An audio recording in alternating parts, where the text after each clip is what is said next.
রাতে গঙ্গার বুকে নৌকায় বিশ্রাম নিচ্ছিলেন রানী রাসমণি। তিনি তখন কাশী যাত্রার প্রস্তুতি নিয়েছিলেন। চারদিক নিস্তব্ধ, শুধু গঙ্গার ঢেউয়ের শব্দ। হঠাৎ গভীর রাতে স্বপ্নে তিনি এক অপূর্ব আলোর ঝলক দেখলেন। সেই আলোর মধ্য থেকে মা কালী যেন আদেশ দিলেন, কাশী যাওয়ার প্রয়োজন নেই, গঙ্গার তীরেই আমার মন্দির প্রতিষ্ঠা করো। ঘুম ভেঙে গেল রানীর, হৃদয় কাঁপছে, চোখ ভেজা ভক্তিতে। তিনি বুঝলেন এটি কেবল স্বপ্ন নয়, এটি ঈশ্বরের নির্দেশ।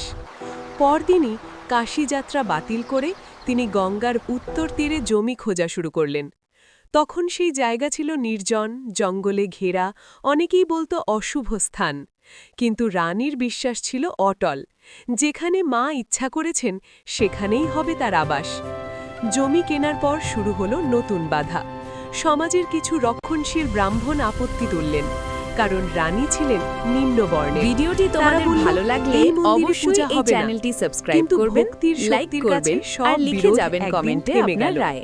রানী সনাতনী দৃঢ় হয়ে কণ্ঠে থাকলে বললেন, এই এটি চ্যানেলটিকে মায়ের অবশ্যই ইচ্ছা। সাবস্ক্রাইব করবেন অবশেষে এবং 1855 ভিডিওটিতে সালে লাইক করে গঙ্গার পাড়ে কমেন্টে লিখবেন, মহিমান্বিত জয় রূপে প্রতিষ্ঠিত দক্ষিণেশ্বরের হল মায়ের জয়। দক্ষিণেশ্বর কালী সবাই মন্দির। ভালো থাকবেন।